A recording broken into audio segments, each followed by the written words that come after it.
नमस्कार, मैं हूं पुनीत पाठक और आप देख रहे हैं मध्य प्रदेश की बात। बहुत स्वागत है आप सबका।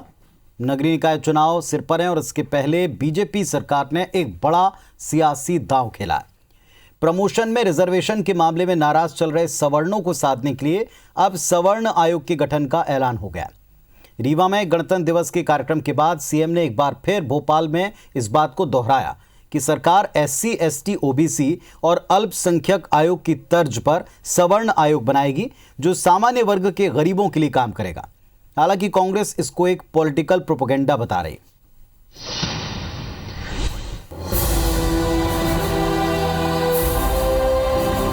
मध्य प्रदेश में नगरीय निकाय चुनाव से पहले बीजेपी सरकार ने सवर्णों को साधने की कवायद तेज कर दी है। देवास के विकास में कोई कोर कसर नहीं छोड़ी जाएगी।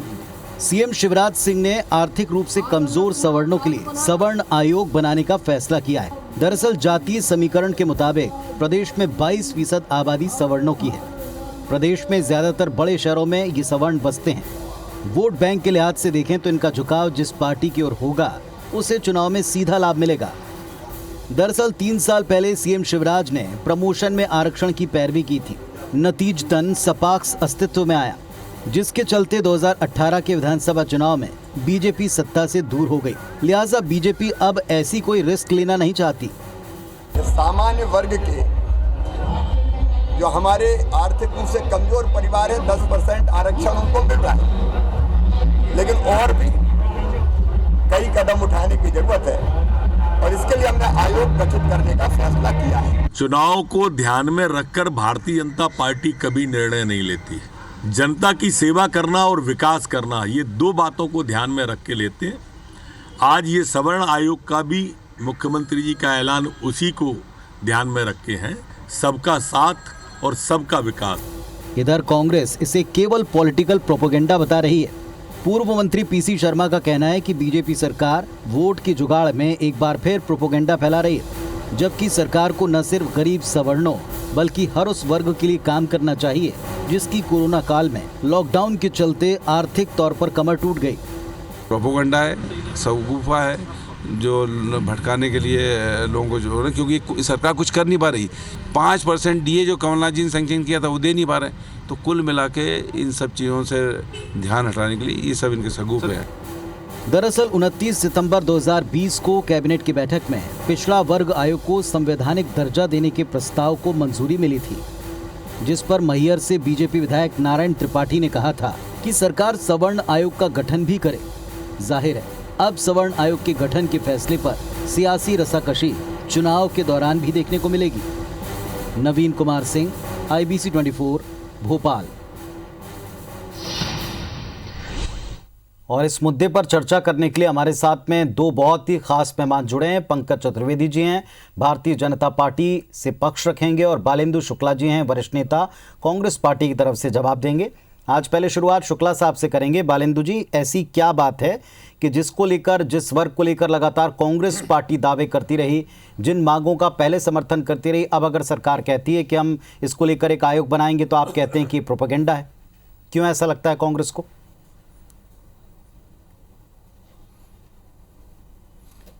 ये कांग्रेस को अगर लग रहा है तो ठीक इसलिए लग रहा है। कांग्रेस पार्टी ये नहीं कह रही है कि ये आपने आयोग क्यों बनाया। आयोग दिखावे के लिए तो बहुत अच्छा आयोग है, क्योंकि सामान्य वर्ग के लोगों को किसी प्रकार का आरक्षण नहीं है, किसी प्रकार की राहत नहीं है, और आरक्षण की वजह से तमाम जो आर्थिक तौर से कमज़ोर लोग हैं सामान्य वर्ग के, उनको किसी प्रकार की शासन से राहत नहीं मिलती थी। जब भी कांग्रेस की सरकार के आने के पहले जब भारतीय जनता पार्टी की सरकार थी, तब करीबन 5-6 साल भारतीय जनता पार्टी ने मुझे उसका अध्यक्ष बनाया गया था। उस समय इस आयोग का नाम था मध्य प्रदेश राज्य सामान्य निर्धन वर्ग कल्याण आयोग। नाम तो बहुत लंबा था, लेकिन काम बहुत छोटा था। अब भारतीय जनता पार्टी ने फिर से सवर्ण आयोग बनाया है, तो मैं समझता हूँ संभवतः उन्होंने नाम बदल दिया है। अभी तक मुझको उसके क्या प्रावधान रखे गए हैं इसकी मुझे जानकारी नहीं है, लेकिन नाम से ही पता पड़ता है कि सवर्ण लोगों के लिए कुछ ना कुछ करेंगे वो। और जो पहले आयोग बनाया था उसमें भी सवर्ण लोग से जो आर्थिक तौर से कमज़ोर थे उनके लिए वो आयोग बनाया गया था। उन 5-6 सालों में जब मैं उसका अध्यक्ष रहा तो हमारे मुख्यमंत्री तत्कालीन श्री शिवराज सिंह जी से मैंने 5-6 साल में कई दफ़े उनसे कहा कि आप एक बार हमारे आयोग की बैठक ले लीजिए और देख लीजिए कि हम क्या चाहते हैं, क्या होना चाहिए, क्या नहीं होना चाहिए और किस प्रकार से इस आयोग के माध्यम से सामान्य वर्ग के लोगों को लाभ मिल सके। दुर्भाग्य की बात है कि शिवराज सिंह जी ने 6 साल में एक भी बैठक हमारे आयोग की नहीं ली। उस समय श्री गोपाल भार्गव जी हमारे मंत्री हुआ करते थे। मैंने उनसे भी निवेदन किया कि आप ही कम से कम हमारी एक बैठक ले लें और देख लें कि आयोग क्या काम कर रहा है, कैसा कर रहा है, ठीक कर रहा है, गलत कर रहा है, हम क्या चाहते हैं, क्या होना चाहिए, सरकार को किस प्रकार से मदद करना चाहिए। तो उन्होंने भी एक बार भी बैठक नहीं ली। ये क्या दर्शाता है कि आपने 6 साल में एक भी बैठक नहीं ली। हमने तमाम प्रस्ताव भेजे, ऐसे प्रस्ताव भेजे नहीं, लेकिन शुक्ला साहब पिछली बार जो कुछ हुआ इसके बाद परिणाम भी पार्टी ने देखे, इसके बाद सत्ता से बाहर भी गए, कुछ ऐसे बयान भी पिछले रहे थे जिनको काफ़ी कुछ नुकसानदायक चुनाव के लिहाज से माना गया था, उनसे भी पार्टी ने सीखा होगा। और अब अगर वो एक नए नाम के साथ में इस वर्ग के लिए कोई बात कहते हैं तो फिर बिना सुने या बिना समझे क्या इसका विरोध केवल विपक्ष में इसीलिए कर रहे हैं क्योंकि इस वर्ग के लिए काम करने का संकल्प तो आपका खुद का भी था? विरोध नहीं कर रहे। देखिए, सुन लीजिए, देखिए क्या हुआ कि जब पिछले चुनाव हुए थे, आम चुनाव हुए थे, उस समय ग्वालियर चंबल संभाग में कुछ विभिन्न जातियों के बीच में तनातनी हुई थी और जिसकी वजह से भारतीय जनता पार्टी के खिलाफ वातावरण बना, उसमें उनको नुकसान भी हुआ। अब हमारे जो नगरीय चुनाव आने वाले हैं उन चुनाव को देखते हुए ये कदम उठाया गया, ऐसा प्रतीत होता है। और प्रतीत इसलिए होता है कि पिछली बार जब आपने आयोग बनाया था तो किया कुछ नहीं, नाम दे दिया। अब इस बार नाम दूसरा करके फिर उन्होंने बना दिया कि सब हम सामान्य वर्ग के लिए कुछ कर रहे हैं। अब कुछ क्या करने वाले हो? जब आपने आयोग के हम चेयरमैन थे, आपने हमारी एक भी बात नहीं मानी, आप फिर से आयोग बना रहे हो। तो आयोग में करोगे क्या? जब आप 6-7 साल में कुछ नहीं कर पाए तो अभी कौन सा काम करने वाले हैं? अब चुनाव तो सिर पे आ गया तो नाम उन्होंने कह दिया कि हमने सामान्य लोगों के लिए हम ये आयोग बना रहे हैं। अब ये आयोग बनाएंगे, क्या प्रावधान रखेंगे, कब उसको पूरा करेंगे, लेकिन सामान्य लोगों को खुश करने के लिए, उनका मत पाने के लिए, इन चुनाव में विजयश्री पाने के लिए कार्य किया जा रहा है।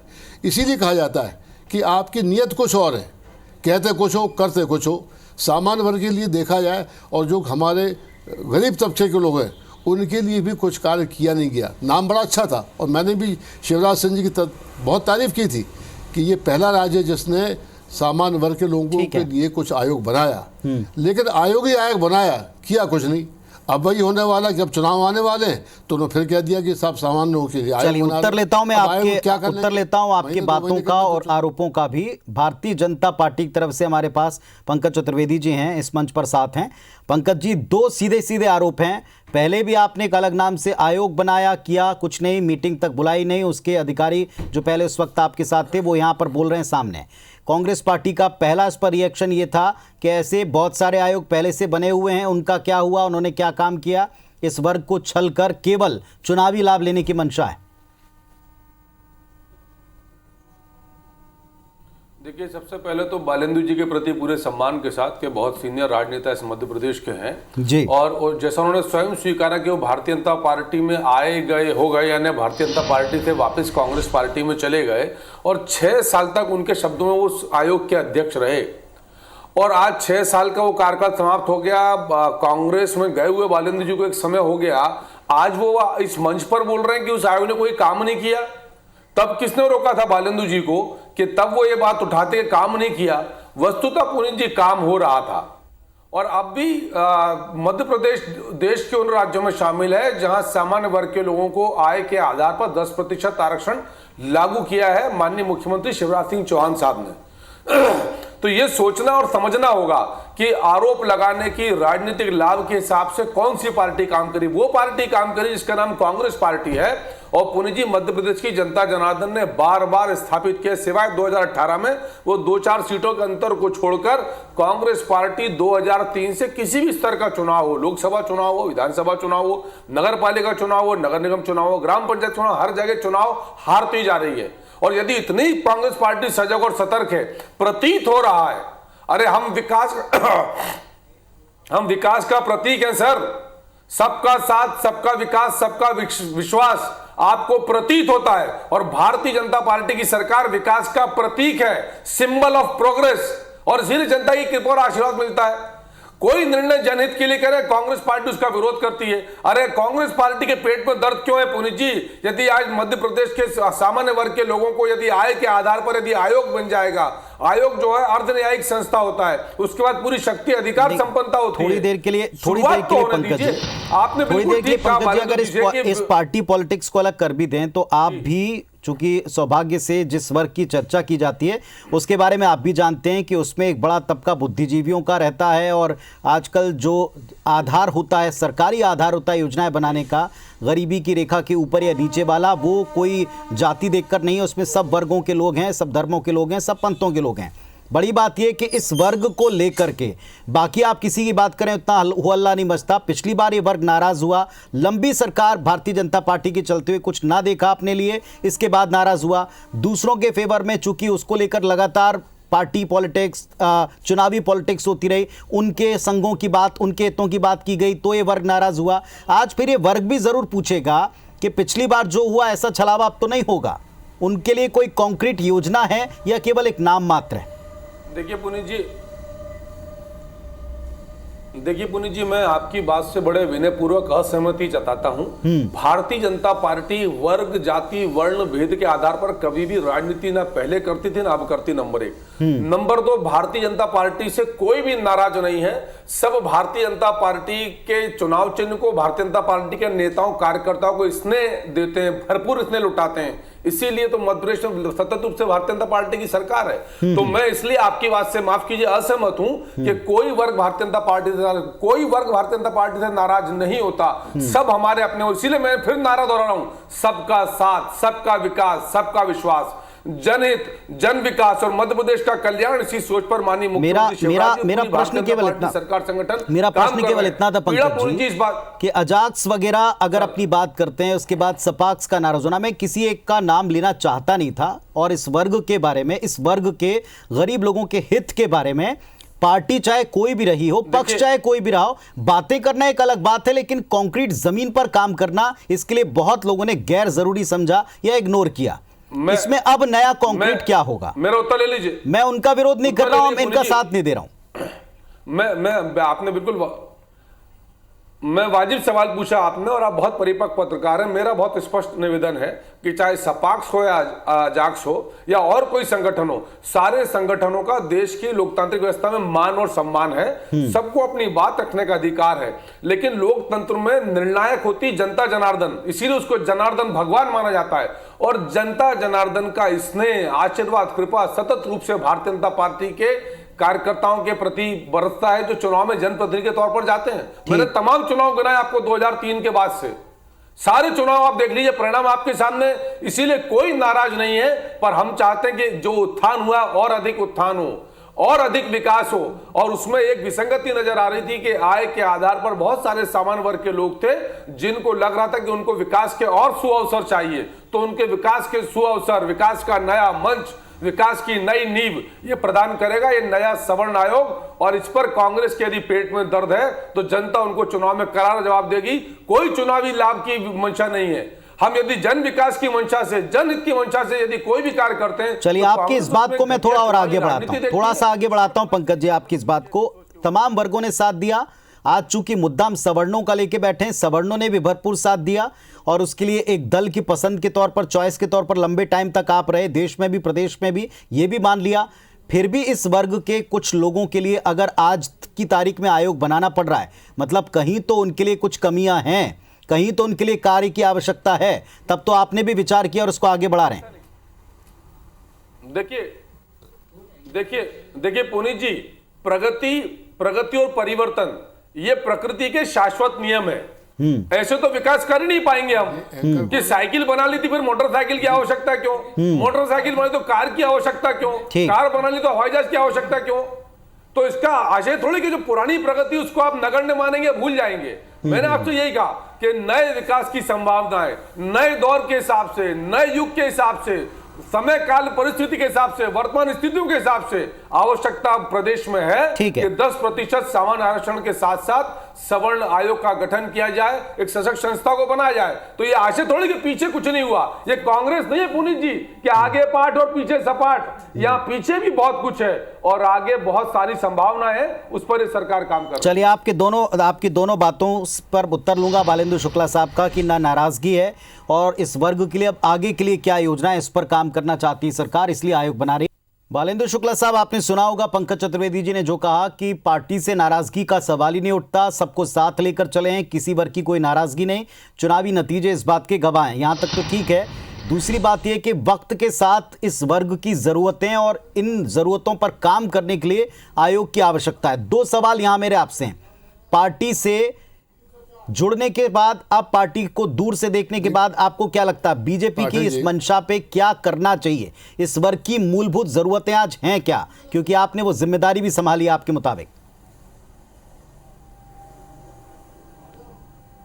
पाठक जी, अभी पंकज जी नौजवान आदमी हैं, उन्होंने आज जो चर्चा का विषय है कि सवर्ण आयोग बनाने की घोषणा मुख्यमंत्री जी ने की है जी, और उस पर चर्चा है। लेकिन पंकज जी ने बड़े जोर शोर के साथ बताया कि भारतीय जनता पार्टी क्या कर रही है, सबका साथ सबका विकास। अरे भाई, हिंदुस्तान में कोई सा भी ऐसा राजनीतिक दल है वो जो ये कहता हो कि हमको फलां का साथ नहीं चाहिए, हमको विकास नहीं चाहिए? कोई भी एक पार्टी ऐसी है क्या? ये कह रहा था हम कर रहे हैं, अरे हम क्या, सारी पार्टियाँ यही कह रही। लेकिन कहना और करने में अंतर होता है। जो आपने बात कही थी बहुत सही की कि कहना कुछ है और करना कुछ है। मैं जब इसमें 6 साल तक इसका अध्यक्ष रहा, 6 साल में मैंने 5 अपने प्रतिवेदन भेजे थे शासन के पास कि क्या क्या होना चाहिए, क्या क्या किया जा सकता, और ऐसे भी प्रस्ताव भेजे थे जिसमें कोई आर्थिक बोझ सरकार के ऊपर नहीं आना था। लेकिन 5-6 साल में ना मुख्यमंत्री जी ने एक बार भेंट की, ना हमारे मंत्री गोपाल भार्गव जी ने भेंट की, और ना ही जितने सुझाव मैंने भेजे थे एक पर भी काम नहीं हुआ। इससे क्या समझा जाए? यही आयोग था, इसका नाम बदल के उन्होंने दूसरा नाम दे दिया है। अब इसके अंदर क्या करने वाले? जब तुम 6 साल में कुछ नहीं कर पाए, आपकी इसी बात का एक उत्तर ले लूं अगर आप इजाजत दें तो। पंकज जी इस बात का उत्तर देना चाहेंगे, 5 प्रतिवेदन भेजे, कुछ काम नहीं किया, अब नाम बदल रहे हैं। देखिए पुनीत जी, मैंने सीधे कहा कि बालेंद्र जी ने स्वयं स्वीकारा कि अभी उन्होंने इस आयोग का स्वरूप नहीं देखा, क्या आकार होगा, कैसे परिभाषित होगा, कुछ अभी बालेंद्र जी को नहीं पता। तो अनुमान के आधार पर एक धारणा विकसित करना और ये प्रचार और प्रसार करना कांग्रेस के द्वारा कि ये सरकार का गलत निर्णय है, ये उचित। मैं उनके अनुभव पे तो मैंने सवाल खड़ा किया, मतलब उनके उस प्रतिवेदन के शर्त। बाकी तो बालेंद्र जी बहुत विद्वान है, मैंने इनसे बहुत सीखा, बहुत परिपक्व राजनेता हैं और लंबे समय तक मंत्री के रूप में राजनेता के तौर पर बड़ा लंबा इतिहास है बालेंद्र जी का। लेकिन मुझे मेरा सिर्फ यही आग्रह बालेंद्र जी से पूरे सम्मान के साथ कि सर 6 साल तक जब आपके प्रतिवेदनों पर कथित तौर पर आपके शब्दों में सुनवाई नहीं हो रही थी तो आप खामोश क्यों थे? किसने आपको रोका था? आज वो 6 साल के बाद तकरीबन 4 साल और बीत चुके, आज 10 साल बाद आप ये विषय उठा रहे हैं सामने कि आपने बहुत कार्य करने का प्रयास किया, सरकार ने कार्य नहीं करने दिया, ऐसा आपके शब्दों में। तो मेरा मानना ये पुनीत जी कि जो सरकार कार्य नहीं करती, वो सरकार, जनता उसको सेवा का अवसर नहीं देती। ये कांग्रेस के विषय में इस देश में स्थापित है। जिन्होंने 60-70 साल तक राज किया, आज पूरे देश से बाहर है, मध्य प्रदेश में बाहर है। कारण सिर्फ ये पुनीत जी कि कांग्रेस पार्टी की सोच मात्र विरोध की है। आरोप लगाना, आलोचना करना, निंदा करना, ये कांग्रेस की राजनीतिक शैली हो गई है। बालेंद्र जी के चलते जड़ों से कट गए। मैं तो इसीलिए आपसे आग्रह कर रहा हूं कि आज के बालेंद्र जी आप बताएं, आपकी करना क्या चाहिए? पंकज जी, उद्देश्य क्या होने चाहिए? वो ये ब्लेम गेम कभी खत्म नहीं होगा। मैं बताता हूं क्या करना चाहिए। देखिए, मेरा कहना यही है, जो पंकज जी कह रहे हैं कि जब मैं रहा तो क्या किया मैंने। देखिए, आयोग के पास करने के लिए सीधे कार्य नहीं होता है। हम जो कुछ भी उचित और ठीक समझते हैं वो हम अपने सुझाव देते हैं शासन को, उसको क्रियान्वित करने की जिम्मेदारी न हमारी होती है ना ही हमको इसकी कोई आज्ञा होती है, ना ही हमारा कोई बजट होता है। हम अगर किसी शिक्षा विभाग हो या उद्योग विभाग हो, उसके बारे में अगर हम ठीक समझते हैं तो शासन को सुझाव देते हैं। मैंने 5 बार प्रतिवेदन दिए, लेकिन किसी को भी नहीं माना गया। ये कह रहे हैं कि शुक्ला जी ने 5 साल में क्या किया। शुक्ला जी क्या कर सकते थे? हम आखिर अपनी सीमाओं के अंदर ही काम कर सकते थे। आयोग का अध्यक्ष रहते हुए मैंने जितना मध्य प्रदेश का दौरा किया, शायद ही किसी ने पहले किया हो। तमाम जिले ऐसे थे जहाँ के कलेक्टर को भी ये नहीं पता था कि इस नाम में कोई आयोग भी है। वहाँ के अधिकारी जो उपस्थित थे, उन अधिकारियों से मैंने पूछा कि कृपा करके अपना हाथ उठाइए जो इस आयोग के बारे में जानता हो। 90% लोगों ने बताया कि उनको इस आयोग के बारे में पता ही नहीं था। मैंने तमाम पैम्फलेट भेजे, सरकार से निवेदन किया, लेकिन वस्तुस्थिति ये रही कि इस दिशा में कोई भी काम नहीं किया। केवल एक काम किया शिवराज सिंह जी ने कि उनकी जो आय की सीमा थी उसको बढ़ाया था। एक काम हुआ हमारे 6 साल के कार्यकाल में, लेकिन सीधे तौर पर कुछ काम करने का मुझको अधिकार नहीं था। और दूसरी चीज मैं फिर बता रहा हूँ आपसे कि अभी भी जब बनाया इन्होंने तो नाम बदल दिया। हम कहते ये जो नाम पहले था यही नाम रख देते। ये नाम तो भारतीय जनता पार्टी ने ही रखा था, इसी नाम को फिर से प्रचलित कर देते, इसी नाम से आयोग बना देते। केवल नाम बदल दिया जिसमें सामान्य वर्ग के लोगों को लगे कि हमारे लिए कोई बड़ी खास चीज होने वाली है। अब इसके जब प्रावधानों के बारे में हम पढ़ेंगे, देखेंगे, समझेंगे, तब इसके बारे में हम कह सकेंगे। लेकिन प्रावधान कुछ भी हो, जब तक हमारे हितग्राही को उसका लाभ न मिले तब तक योजनाओं का फायदा क्या है? बोलने से फायदा क्या है? जी हमारे शिवराज जी ने कह दिया कि हम बनाएंगे। उनको मालूम है कि महीने 2 महीने में कुछ होना नहीं है, इसलिए आयोग का नाम ले दो कि हमने सवर्णों के लिए आयोग बना दिया। अब जब पुराना नाम था उसमें कुछ नहीं कर पाए, जब नया नाम दे दिया तो अब क्या कर पाएंगे उसके अंदर? तो मात्र आने वाले चुनाव को देखने में सफल पाने के लिए उन्होंने ये आयोग बनाया है। ये बड़ी खेत की बात है। अभी कह रहे हैं कि सबका साथ सबका विकास। उत्तर प्रदेश को चुनाव हुए, 403 सीटों में से एक भी मुस्लिम समाज को उन्होंने एक भी टिकट नहीं दिया। क्या संकेत देता है? सबको साथ लेना चाहते हैं, मुसलमानों को एक भी टिकट न देना क्या संकेत देता? वो जीत गए, इसलिए कहते थे कि हमारी योजना ठीक थी, सबका साथ लिया तो नहीं। ऐसे कार्य भारतीय जनता पार्टी कर रही है और धीरे धीरे पोल खुलती जा रही है। लोग समझने लग गए कि भारतीय जनता पार्टी कहती कुछ है, करती कुछ है, इसकी नीयत कुछ होती है, करना कुछ होता है। तो मैं समझता हूँ बातों को पंकज जी शुक्ला साहब, कुल जमा बातचीत का सार ये निकल सकता है कि एक तरफ बिना अभी तक अस्तित्व में आए आरोप क्यों, दूसरी तरफ यह है कि पहले भी इस तरह की बॉडी थी, नाम अलग था, अब क्या नया करेंगे? कॉन्क्रीट योजना। चलिए उस कॉन्क्रीट योजना के सामने आने में बहुत ज्यादा वक्त नहीं है। चुनावी लाभ किसको मिलेगा? आरोप लगाने वाले को या जिस पर आरोप लग रहा है और जिनका दावा है कि हमने बेहतर काम किया? ये भी कुछ दिनों में नतीजे फिर स्पष्ट कर देंगे।